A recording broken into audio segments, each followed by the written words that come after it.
হিন্দু জাগো হিন্দু জাগো আমরা শহীদ মিনারকে উঠবো না, শহীদ মিনার থেকে সবাই নামে পড়ি। আপনাদের বিশেষভাবে অনুরোধ করছি, আপনারা শহীদ মিনার থেকে নামে পড়ুন। আমরা শহীদ মিনারে কোনো প্রোগ্রাম করবো না।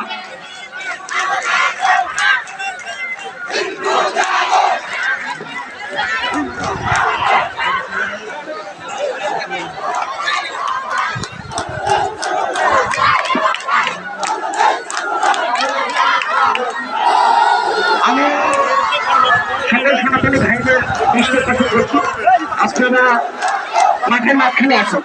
আপনারা যেখানে যেখানে থাকবেন না, আপনারা সবাই মাঠের মাঝখানে আসুন এবং বিশেষভাবে অনুরোধ করতেছি মা বোনেরা, আপনারা অধিকার দেবেন না, আপনারা একটু বাঙালি